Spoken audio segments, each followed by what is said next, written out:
2024 চন এই দিনটো আমাৰ কাৰণে এটা বিশেষ স্মৰণীয় দিন।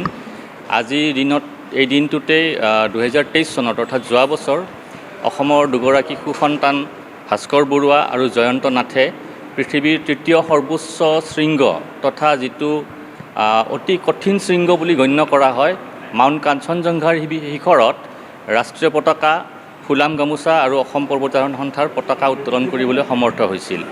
সেই দিনটোৰ প্ৰথম বৰ্ষপূৰ্তি অনুষ্ঠান উপলক্ষে আজি আমি এই অনুষ্ঠানটো আয়োজন কৰিছোঁ আৰু ইয়াৰ লগত সংগতি ৰাখি আমি বিগত বৰ্ষত আমাৰ অসম পৰ্বতাৰোহণ সন্থাই আয়োজন কৰা বিভিন্ন প্ৰশিক্ষণ, অভিযান আৰু প্ৰতিযোগিতাৰ যিবোৰ মানপত্ৰ, সেই মানপত্ৰখিনি আমি প্ৰদান কৰিম।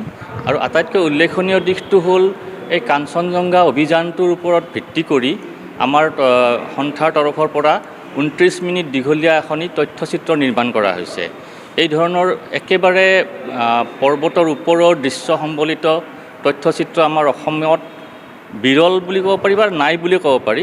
খালি 2016 চনত আমাৰ এভাৰেষ্টৰ ওপৰত এখন কৰা হৈছিলে আৰোহণ নামেৰে, আৰু এইখন হ'ব আমাৰ অসমৰ পৰা হ'বলগীয়া দুঃসাহসিক ক্ৰীড়াৰ একেবাৰে গভীৰ অংশৰ দৃশ্য সম্বলিত দ্বিতীয়খন তথ্যচিত্ৰ। ইংৰাজী ভাষাত নিৰ্মিত হ'ব যাতে এইখন বাহিৰৰ বা বিদেশৰ দৰ্শকেও চাব পাৰে। সেই তথ্যচিত্ৰখনিও আজি ইয়াতে উন্মোচন কৰা হ'ব।